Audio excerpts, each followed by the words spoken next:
Genesis chapter 14. Genesis chapter 14 is an intriguing chapter that tells the story of Abraham, still referred to as Abram at this point, and his involvement in a war between several kings. Verse 1 introduces us to the kings involved in the conflict. Amraphel, the king of Shinar; Arioch, the king of Elasar; Chedorlaomer, the king of Elam; and Tidal, the king of Goyim. These kings formed an alliance and went to war against 5 other kings, including the kings of Sodom and Gomorrah, verse 2. In the midst of the battle, the kings of Sodom and Gomorrah were defeated, and Lot, Abraham's nephew, was taken captive, along with his possessions, verses 10, 12.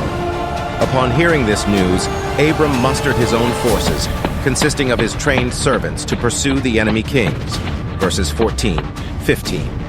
In an astounding display of valor and military strategy, Abram successfully defeated the kings and rescued Lot, along with the other captives and their possessions, verses 15, 16. After Abram's victory, he encountered Melchizedek, the priest king of Salem, later known as Jerusalem. Melchizedek blessed Abram and offered him bread and wine, symbolizing communion and fellowship, verse 18. Abram, in response to Melchizedek's blessing, gave him a tenth or a tithe of all the spoils from the battle, verse 20. This act represented Abram's recognition of God's role in his success and demonstrated his gratitude and faithfulness towards God. There are a few significant points we can draw from this chapter. Firstly, Abram's bravery and loyalty to his family are evident. Despite the odds, he risked his own safety to rescue Lot and others who were captured. This shows us the importance of valuing and protecting our family and loved ones. Secondly, we see the mysterious figure of Melchizedek, who is portrayed as both a king and a priest. This encounter highlights the idea of a priestly order that predates the establishment of the Levitical priesthood in later biblical history.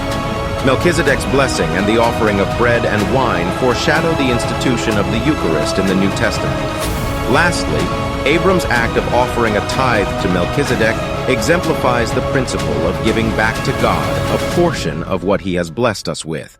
This practice of tithing is mentioned throughout the Bible and serves as a reminder to gratefully acknowledge God's provision in our lives.